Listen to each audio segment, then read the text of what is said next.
Señor, ahora que nos dedicamos a estudiar tu palabra nuevamente, te pedimos que por favor no nos permitas alejarnos de la verdad de tu palabra, que nosotros podamos comprenderla con exactitud.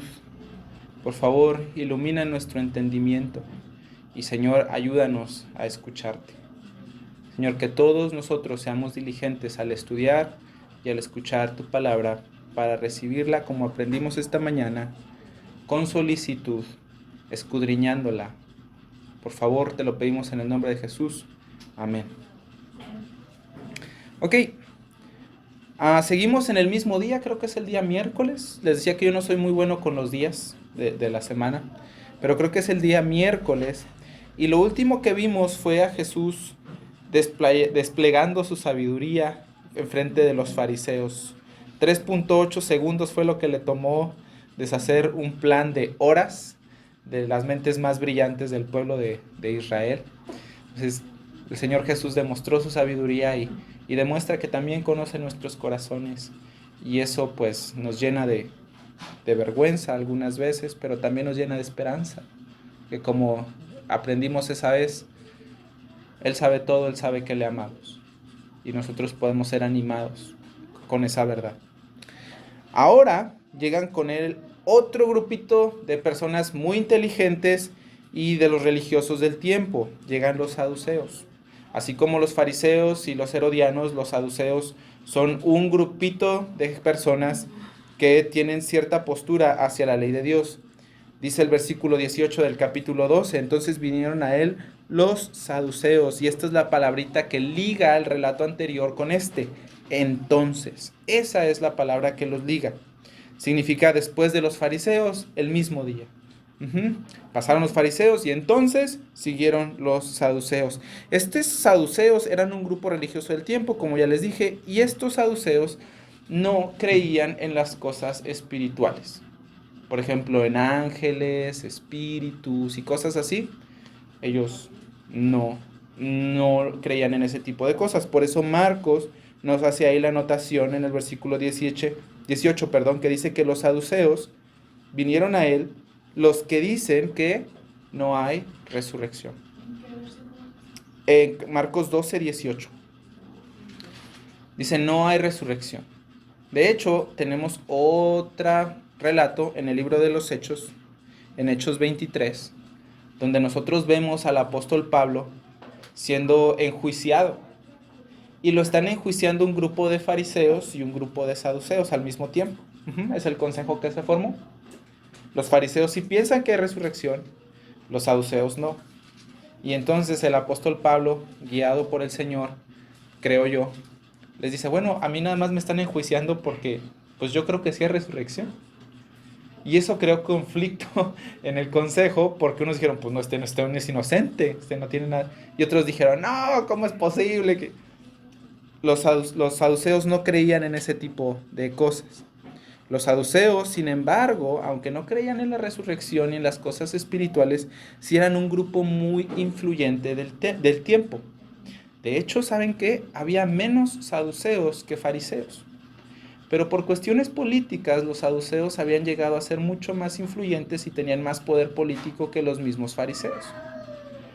Así que ahora estos saduceos, que son influyentes y poderosos, y que por cierto también tienen dinero, porque son acaudalados, y que por cierto también son la mayor parte del Sanedrín, vienen y se acercan con Jesús para traerle un problema. Algo que nosotros también deberíamos de saber de los saduceos y que creo que es importante es que ellos cooperaban con Roma y con el gobierno. Los fariseos no tanto, pero los saduceos y los herodianos sí. Y es que como ellos no creían en la resurrección del cuerpo después de la muerte, pues ellos dijeron, pues la vida es ahorita. Y entonces ellos ¿qué buscaban? Poder, dinero, posición, prestigio, éxito, según las normas de la cultura vigente y todo lo demás. Y es que los saduceos se parecen mucho a nuestra cultura, ¿no creen? Cuando yo leí esto dije, sí, o sea, ellos no son ateos. Ellos dicen, no, sí creemos en Dios y todo. pero las cosas espirituales de Dios nosotros no les ponemos mucha atención. Nosotros le ponemos atención más a las cosas de esta vida. Como muchas personas que te dicen que sí creen en Dios y todo lo demás, pero que lo que les ocupa, la verdad, no es su espíritu, ni tampoco es su alma, ni ellos tampoco les preocupa si están bien con Dios o no. A ellos les preocupa tener dinero, estar bien, terminar el segundo cuarto de su casa y todo lo demás. ¿Cierto? Se parecen mucho los saduceos a nuestra cultura mexicana del día. Y nos va a hacer bien que nosotros veamos lo que el Señor Jesús les enseñó a los saduceos, porque comparándonos nosotros con ellos, nosotros vamos a ser capaces, espero, con la ayuda de Dios, que veamos los errores que nosotros mismos hemos adoptado y las cosas que nosotros mismos hemos seguido pensando pues que estaba normal y que no tenía nada de raro. Así que se acercan los saduceos con el Señor Jesús y le traen este problema que dice así: Maestro. Fíjense que se parecen mucho a los fariseos, ¿ya se fijaron? Los saduceos no querían a Jesús tampoco. Ellos también nada más estaban viendo cómo desacreditar a Jesús. Pero le dicen: Maestro, tú tienes el derecho de enseñarnos sobre Israel. Tú sabes, venimos a ti para someternos a lo que tú nos digas. Mentira, no es cierto. Dicen: Maestro, Moisés nos escribió que si el hermano de alguno muriere y dejare esposa, pero no dejare hijos, que su hermano se case con ella y levante descendencia a su hermano. Y eso es verdad. Eso está escrito en Deuteronomio 25:5. El Señor, teniendo misericordia de las personas que morían sin dejar hijos, para que no se borrara su nombre de la nación, Moisés escribió esto y su hermano podía dejar descendencia en nombre de su hermano.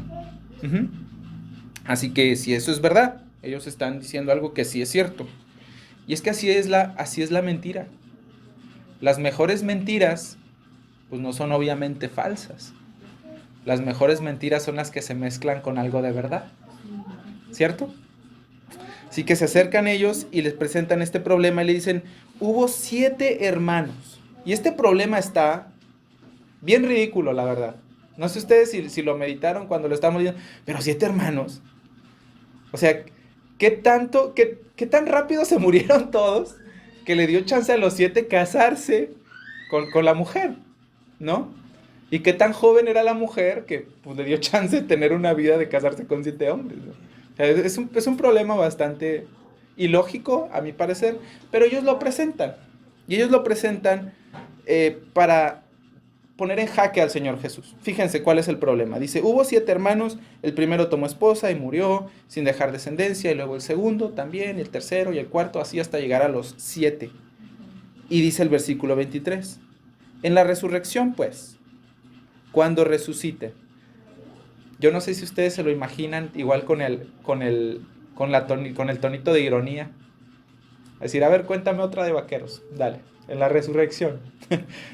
Si resucitasen, ¿no? ¿La mujer de quién va a ser? ¿Del primero, del segundo, del tercero? ¿De cuál de ellos será la mujer? Ya que los 7 la tuvieron por mujer. Este es el problema. Y es que lo que están intentando hacer ellos, como les dije, es poner en jaque al Señor Jesús sin que él sepa. Porque si el Señor Jesús dice: bueno, pues del primero, o del segundo, o del tercero, pues, ¿por qué? ¿No?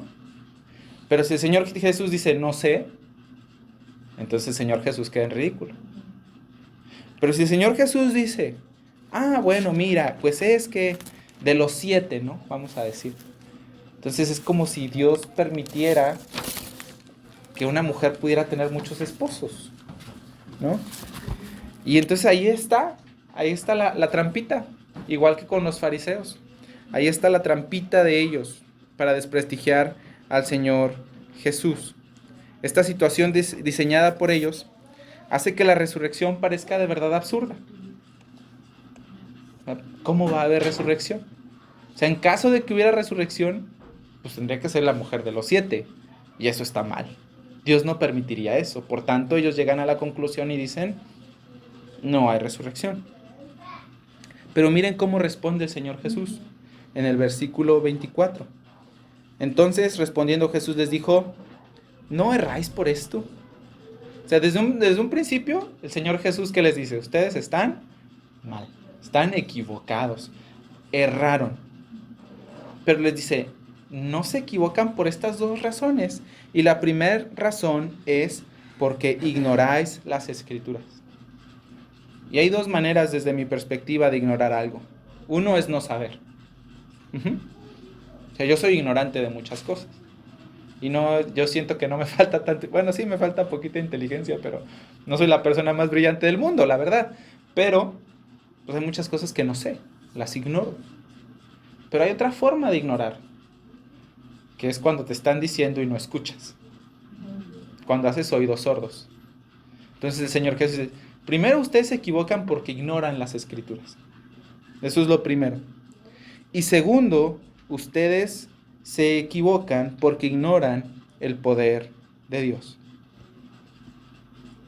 De no saber a ignorar por hacer oídos sordos, yo me voy más a no querer escuchar por parte de los saduceos. Y esta es la razón, ¿sale? Yo le estoy diciendo lo que yo pienso y por qué, ¿sale? Porque los saduceos eran expertos en la ley de Moisés. Expertísimos en la ley de Moisés. O sea, Génesis, Éxodo, Levítico, Números y Deuteronomio, ellos eran, pero una barbaridad. Sabían muchas cosas. Muchas cosas. Pero los saduceos, en esa cuestión suya de ignorar muchas cosas espirituales, ¿saben también qué hacían? Ellos ignoraban todos los demás libros del Antiguo Testamento. Nada más le ponían atención a los primeros 5. Por eso preguntaron así al Señor Jesús. Moisés nos dijo que, ¿cuál es la autoridad de ellos? ¿Cuál es el punto de partida de ellos? Moisés. Los primeros 5 libros, ¿sale? Que fueron los que escribió Moisés. Ellos ignoran eso. Ellos decidieron no escuchar la otra parte.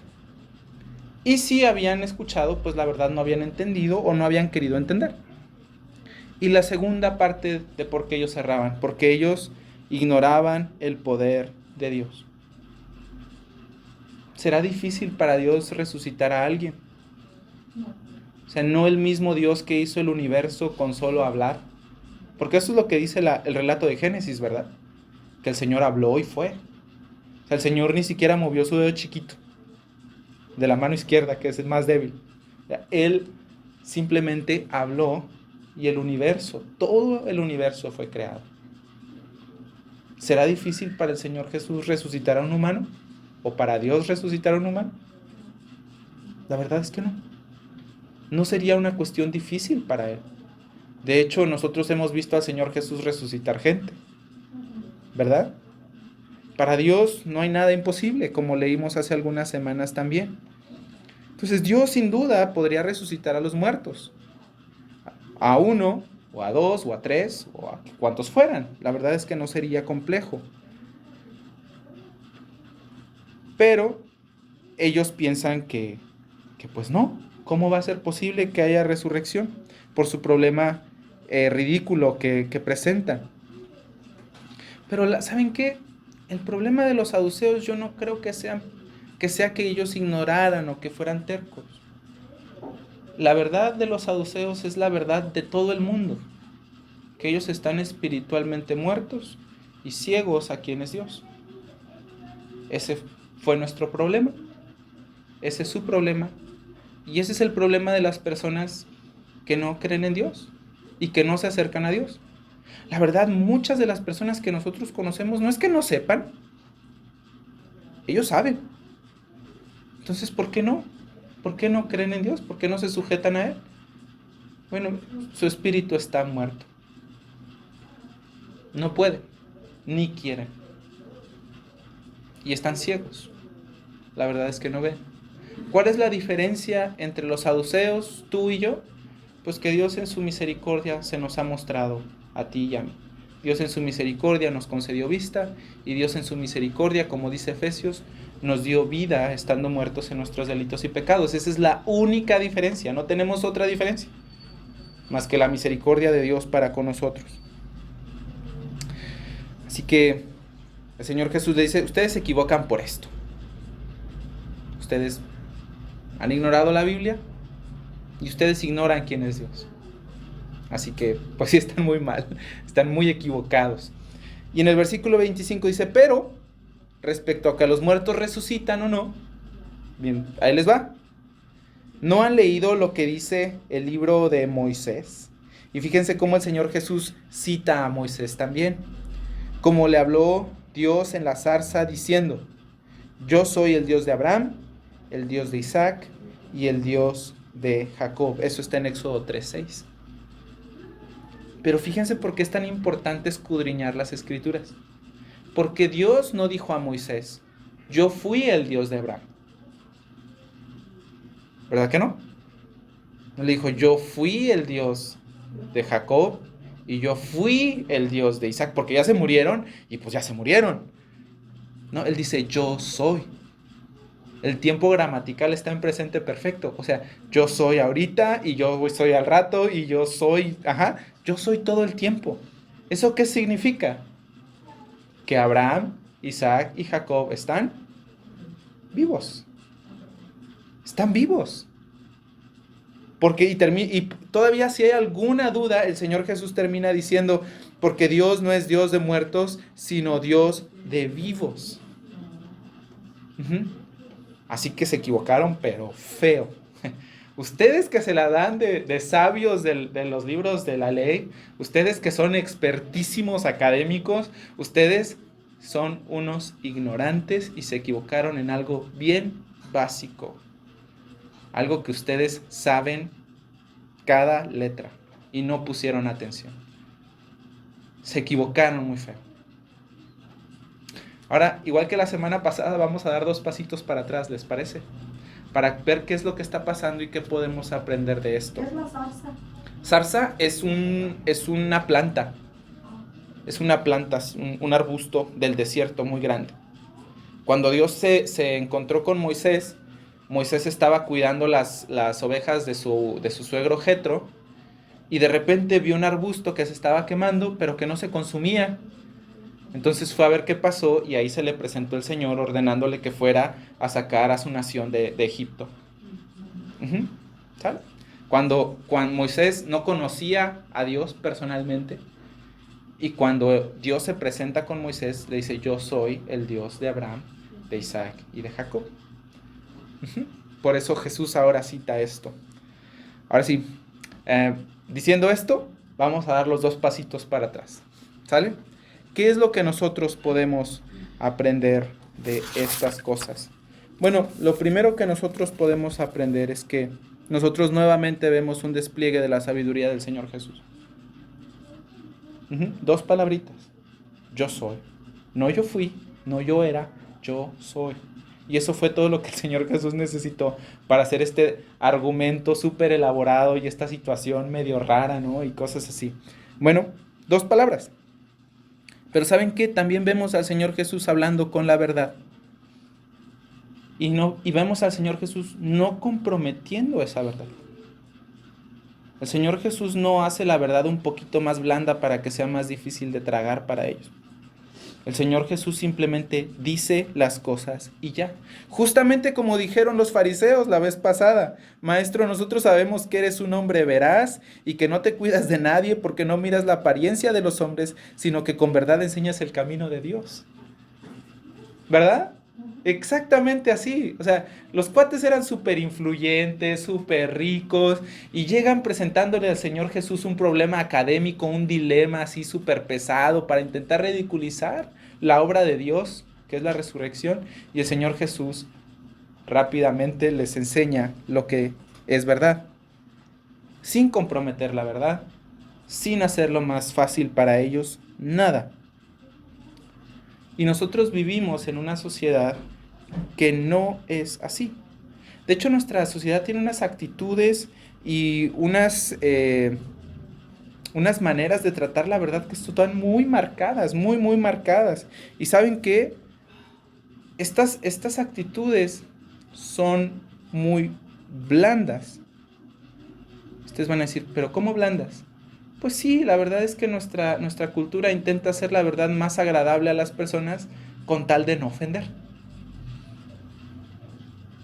sea, un señor puede decir que es un marciano verde y nadie puede decirle que no, porque él tiene todo el derecho de pensar que es un marciano verde y pues él puede pensar lo que quiera, pero no es verdad. No es verdad. Y esa mentira no tendría por qué influir la manera en la que yo vivo mi vida o la manera en la que los demás hacen sus cosas. No, no debería de ser así. Nuestra cultura y también los mexicanos como cultura, por ejemplo, los gringos, los gringos se me hacen muy chistosos porque si manejas feo te dicen, oye, tú manejas bien mal y no se ofenden. Pero si a nosotros nos dicen algo así, como que, ¿qué te pasa? Porque nosotros como mexicanos no nos gusta ofender a los demás. Buscamos maneras de no hacerlo. Pero el Señor Jesús, fíjense que en este caso, con los fariseos y con los saduceos, Él es muy terminante y Él es muy claro. Y Él no anda suavizándoles las cosas. El Señor Jesús es muy, muy, muy firme con la verdad. Pero nosotros sí somos muy blanditos, como si fuera algo despreciable discernir la verdad y pelear por la verdad. No, es que cómo lo voy a hacer sentir incómodo, es que cómo le voy a decir esas cosas, ¿no? Para nuestra cultura, el discutir o el señalar el error de alguien es más visto como, y en nuestra cultura moderna, como un acto de odio que como una virtud. Es más visto como intolerancia o incluso arrogancia cuando nosotros decimos la verdad. Lo que se espera de alguien respetable, y de alguien buena onda y de alguien amable, pues no nada más es que tolere esas actitudes, sino que las acepte y las celebre, aunque sean mentiras. De veras. De veras. No sé ustedes en su trabajo, pero o no sé si le tocó a Paola o a Edith, pero cuando estás en la universidad y se te ocurre decir algo que va en contra de la cultura que marca nuestra sociedad, se hace un desastre. Se hace un desastre. Tenemos a una amiga, Sara y yo, que se llama Mical. Ella está estudiando para ser maestra. Y es en estos días cuando la Suprema Corte de Justicia hizo un fallo para decir que no permitirle a alguien matar a su bebé es inconstitucional. O sea, es ilegal no permitirle matarlo. ¿Me explico? O sea, hablaron de eso en su escuela y las personas dijeron, sí, pues ¿cómo van a matar a un bebé? Se hizo un desastre ahí. Cuando nosotros decimos algo en nuestra cultura que no queda con lo que marca la sociedad, entonces se hace un problema grande. Pero nosotros vemos en el Señor Jesús algo muy distinto. O sea, la verdad es que la relación que tenía el Señor Jesús con los dirigentes religiosos que eran malvados y que eran falsos y que eran hipócritas y que erraban haciendo errar a otros, rara vez fue muy cordial. Lo leímos la semana pasada como el Señor Jesús constantemente en un capítulo, en el capítulo 23 de Mateo, los llama hipócritas no sé cuántas veces. Hipócritas, ciegos, víboras. Cuando hablaba con ellos, el Señor Jesús se enfrentaba a su error y les llamaba necios, ciegos, hipócritas. Cuando el Señor Jesús nota que ellos le están observando para juzgarlo, el Señor Jesús no les saca la vuelta. El Señor Jesús los enfrenta y les enseña y les corrige. Especialmente cuando el Señor Jesús intenta ser misericordioso con los pecadores, ¿no? De hecho, los fariseos hicieron algo muy, muy interesante. Para burlarse de Jesús dijeron que Él era amigo de pecadores. Y sin querer queriendo hicieron algo maravilloso por nosotros. Que eso significa que el Señor Jesús puede ser amigo de una persona como yo. Y qué maravilloso que el Señor Jesús no me rechace y no me dé la vuelta y que no se haga de la vista gorda conmigo, sino que se acerque y que esté dispuesto a ser amigo de personas como nosotros. El Señor Jesús era así. Los fariseos, los saduceos, los herodianos, el sumo sacerdote y todos los demás estaban enojadísimos porque Él era misericordioso, pero Él enfrenta y desafía su manera de pensar constantemente y sin sacarles la vuelta y sin miedo. Ahora, ¿ustedes qué van a decir? ¿Qué nos estás diciendo, Carlos? ¿Que vayamos y nos peleamos con todos? No, no les estoy diciendo eso. Lo que les quiero decir es que nosotros debemos de defender la verdad. Muchas veces hemos orado aquí en la iglesia que nuestra iglesia sea una luz de verdad para nuestra colonia. No les estoy diciendo eso. Debemos defender la verdad, sí, pero no estar peleando. De hecho, hay que evitar peleas tontas y sin sentido. O sea, hay cosas que son triviales. Hay cosas que me enojan más porque es mi opinión que porque de verdad algo esté mal. Hay cosas que me molestan más simplemente porque a mí no me gusta que porque de verdad sea un pecado, por ejemplo. Nosotros debemos de aprender a evitar peleas tontas. No todo es importante. No todos los desacuerdos son motivos para una confrontación. La verdad es que no. De hecho, la Biblia nos enseña que en lo trivial, en lo personal, en nuestras preferencias, en las cosas pequeñas, nosotros aprendamos a tolerarnos y hacer esas cosas a un lado.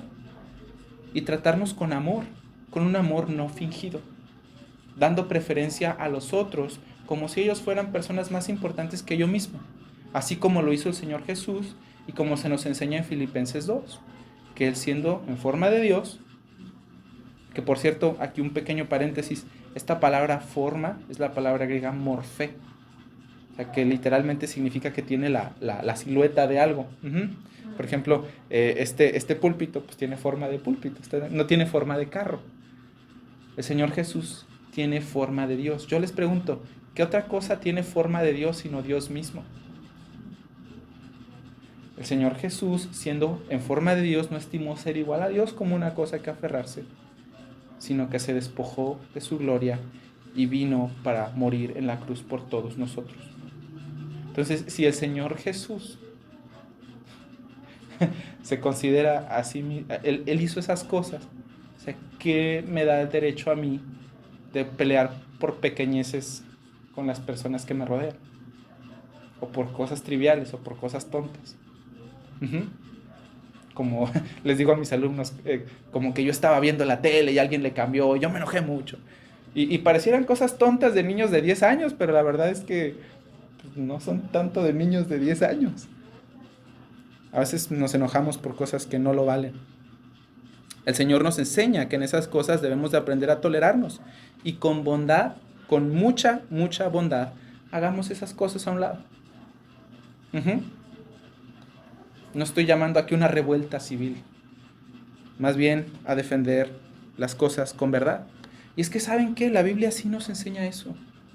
Sí nos enseña a que nosotros seamos firmes con la verdad.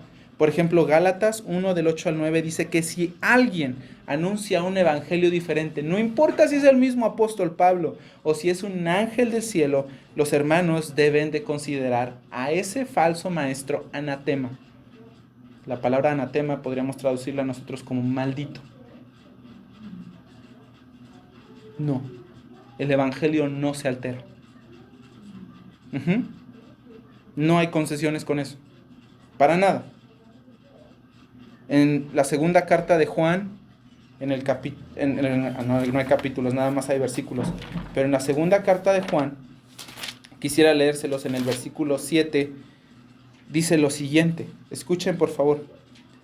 Segunda carta de Juan, versículo 7, dice, porque muchos engañadores han salido por el mundo, que no confiesan que Jesucristo ha venido en carne.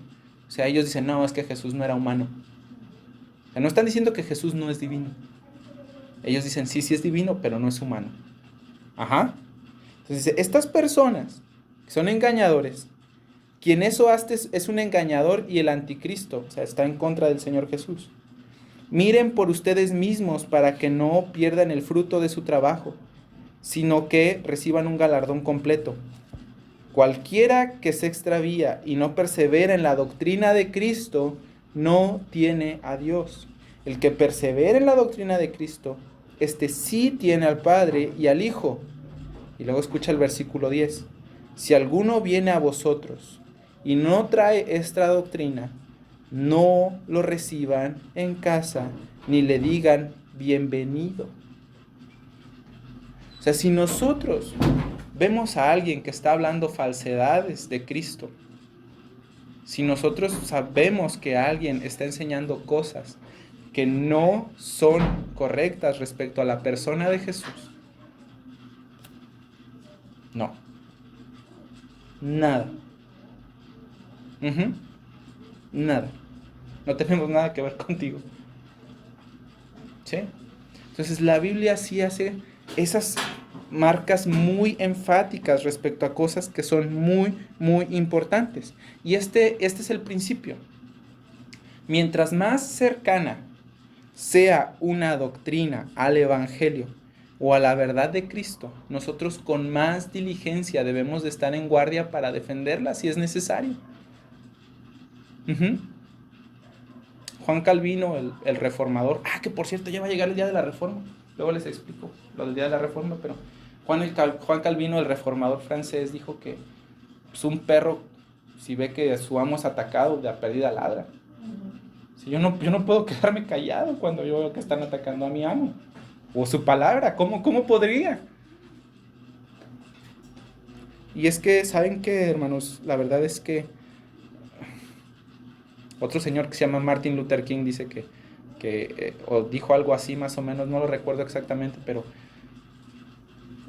se obra mal cuando personas buenas no hacen nada en contra de la maldad. Y nuestra cultura es muy así de, no.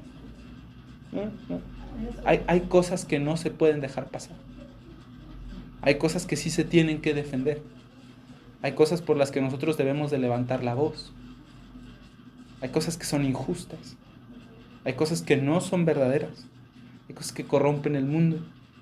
Hay cosas que difaman el honor de nuestro Señor. No se puede, no podemos quedarnos callados con cosas así. No podemos. El Señor Jesús no lo hizo. El Señor Jesús no lo hizo. ¿Y saben qué? Entonces va a decir, bueno, Carlos, entonces ¿cuándo sí y cuándo no? Bueno, pues eso requiere sabiduría. Y eso requiere saber. O sea, sí, la sabiduría no nada más es conocimiento con virtud. Pero también necesitas conocimiento mismo, saber que sí y que no. Hay muchas personas que son cristianas que dicen, no, yo por eso no me meto en esos problemas, porque yo no sé. Pero no saber no te exime de tu responsabilidad. Debemos crecer en eso. Hace algunos meses dijimos que teníamos que aprender a ser teólogos bíblicos. ¿Se acuerdan? Todos somos teólogos ya. Todos sabemos algo de Dios. El punto es que tenemos que aprender a ser bíblicos y buenos teólogos. Nuestro mundo se sume en un montón de mentiras todo el tiempo. Todo el tiempo. A ustedes, hermanas, les dicen mentiras acerca de cómo tienen que ser mujer, quitándoles un montón de cosas que las hacen mujeres y las hacen únicas y especiales. A nosotros se nos dicen un montón de cosas que no son verdad respecto a de cómo debe ser un hombre. Y nuestro mundo cada vez se llena más de mentiras. Las personas cada vez más creen que la Biblia es una cosa de tontos, que la verdad no te lleva a nada, que no tenemos pruebas de nada, y eso es mentira. Cualquier historiador serio te va a decir que eso es completamente mentira. Pero nosotros no lo sabemos, nosotros lo ignoramos. Ignorar esas cosas no nos exime de nuestra responsabilidad. ¿Saben yo qué creo? Yo creo que si Jesús estuviera aquí en nuestro tiempo, no sería esa persona súper suavecita que todos se imaginan. Así que no se enoja por nada y les digo que se parece más a Santa Claus que al Hijo de Dios. Yo no creo que Jesús sería así. La verdad, Él no era amable, entre comillas. Él no era amable según los términos de nuestra cultura. Él no lo era. Él no fue un académico cortés, ¿verdad que no? Que andaba ahí viendo que no ofender a sus alumnos ni nada, presentando términos ambiguos. Ambiguos significa poco claros. Él no es así. Él tampoco es como los políticos de nuestro tiempo, ¿verdad? Cuando se acercan a un político, le hacen una pregunta directa, ¿a poco no se va a rodear hasta Napra, ¿verdad? Y regresa. Oye, ¿estás a favor del aborto, sí o no? Bueno, yo creo que cada persona, y empiezan ellos a tirar su rollo, ¿verdad? Señor Jesús no fue así. Él no fue así. Él no hizo expresiones vagas que no ofendieran a nadie. El Señor Jesús siempre fue muy claro y siempre defendió la verdad con mucho valor. Él no moderó sus reproches a las personas malvadas. Y es importante pensar en la diferencia tan grande que a veces vemos en el Señor Jesús y en lo que la mayoría de los cristianos hace cuando la verdad está en juego. Muy interesante. Y que nosotros hagamos ese análisis y pensar lo que el Señor Jesús nos diría si el Señor Jesús nos viera. Eso es lo que tenemos que aprender del Señor Jesús. La vez pasada con los fariseos, esta vez con los saduceos, nosotros vemos un despliegue bien grande de sabiduría.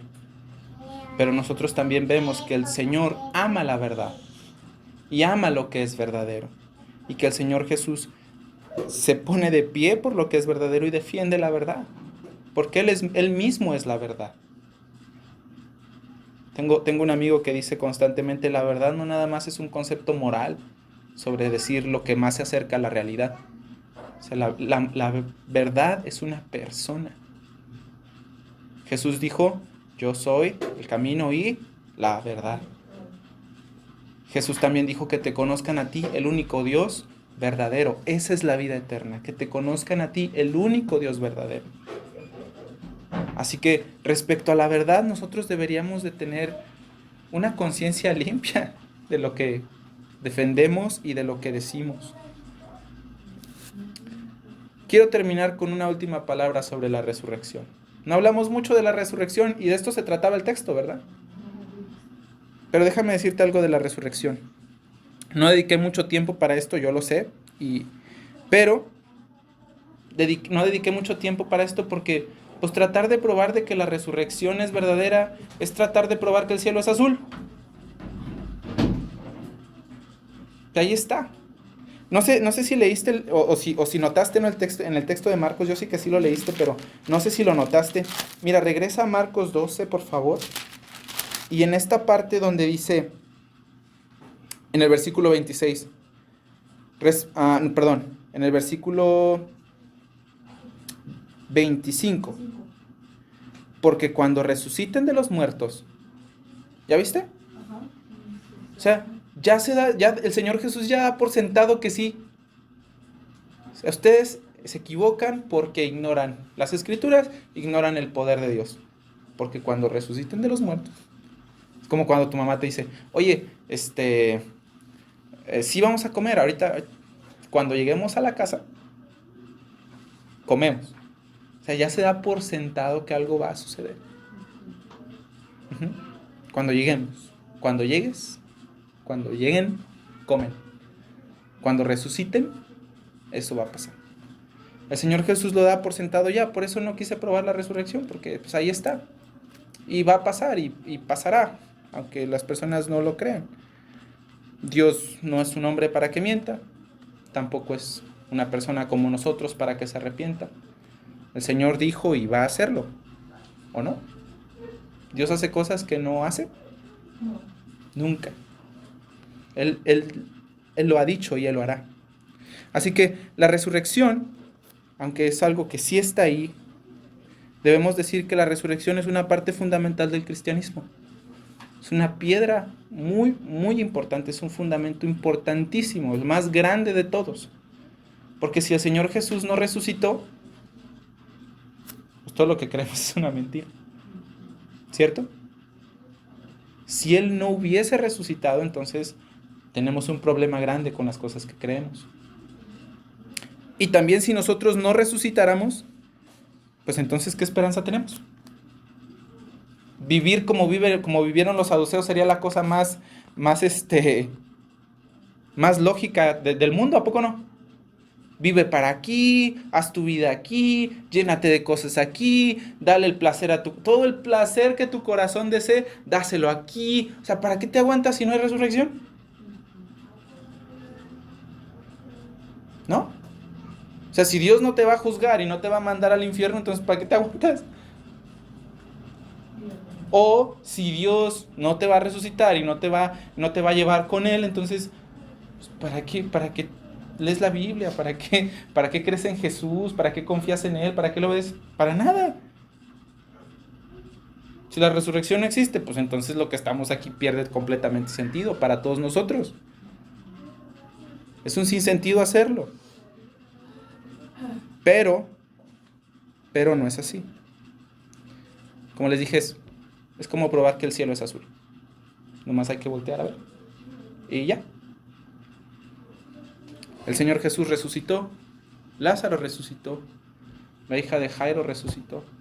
Y no nada más tenemos los escritos del Nuevo Testamento que los historiadores han dicho que son súper fiables. Historiadores eruditos, no un señor raro político y cosas así. Las tenemos. Tenemos las evidencias de que el Señor Jesús resucitó. Entonces, ¿qué para nosotros? Bueno, la resurrección es algo dulce. Dulce para los cristianos. Muy, muy rico. Y quiero compartirte algunas razones de por qué la resurrección es dulce para mí, en lo personal. Algunas personales, otras vienen de la Biblia, pero por favor escúchalas. La primera es que los que murieron en el Señor no se pierden. No se van a perder. O sea, ¿te imaginas a tantos hermanos que han matado por creer en su fe y que se perdieran? Qué triste sería, ¿no? Me da mucho consuelo eso porque cuando falleció mi mamá Esther, no mi mamá, eso todavía no pasa. No tuve así como mucho chance de despedirme con ella, de despedirme de ella, ni nada de eso. Alcanzó a ver a Job así de bebé por la pantalla y eso me hace sentir bien, pero no se perdió una vida, no se perdió. Hace ratito que estábamos cantando el 3, será uno de los himnos favoritos de mi abuela. Y le gustaba mucho. Muchas veces la vi llorar cantando ese himno. Pero no es una vida perdida. Ella lo está cantando, disfrutando de cosas que yo no. Así que para nosotros es un consuelo. La segunda cosa es que la tristeza, el dolor, el sufrimiento van a terminar. Apocalipsis 21:4 dice que Él en su tiempo enjugará toda lágrima y ya no va a haber más tristeza, ni dolor, ni clamor. Se va a acabar. Una de las cosas que también me llena de esperanza de la resurrección, y esta es una de mis favoritas, es que mi pecado también se va a acabar. Filipenses 3:21 dice que Él transformará el cuerpo de la humillación nuestra para que sea semejante al de la gloria suya.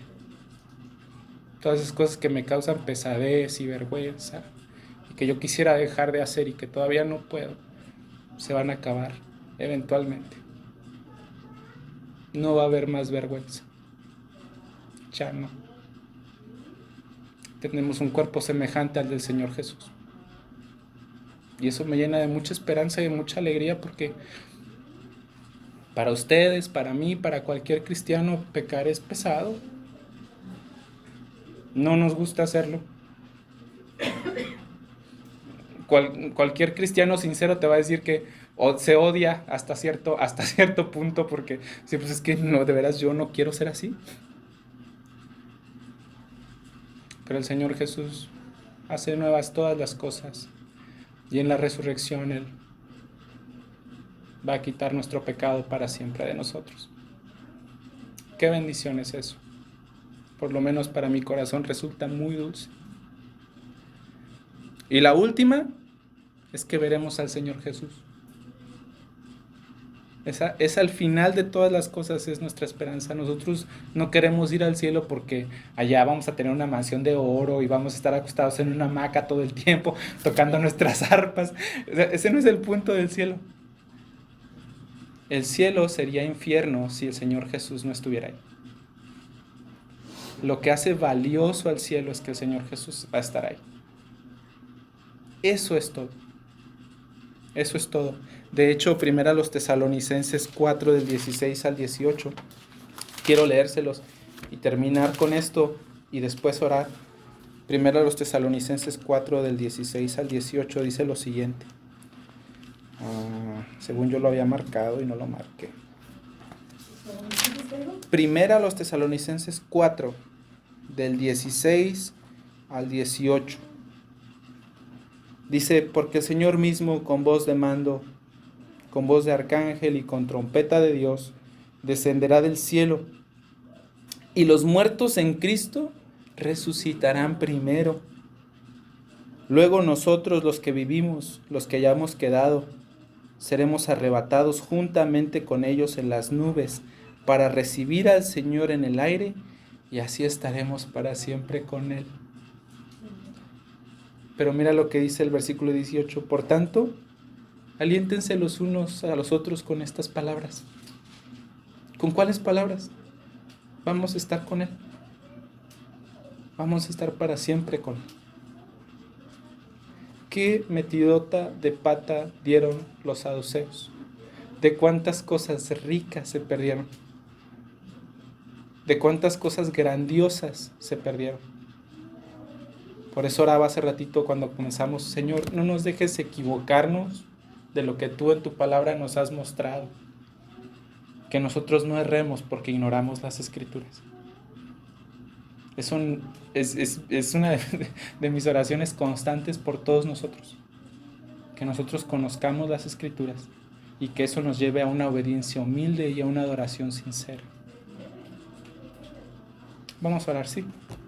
Señor, te damos muchas gracias por este tiempo, gracias por el Señor Jesús, gracias por su sabiduría, gracias por su verdad, gracias por todas las cosas maravillosas que Él hace y gracias porque en Él nosotros vemos cómo nosotros debemos de comportarnos en el mundo. Por favor, guíanos durante la semana y que, Señor, nosotros nunca erremos porque desconocemos las Escrituras. Ayúdanos a amar tu palabra y que ellas nos guíen y nos sostengan siempre. En el nombre de Jesús, amén.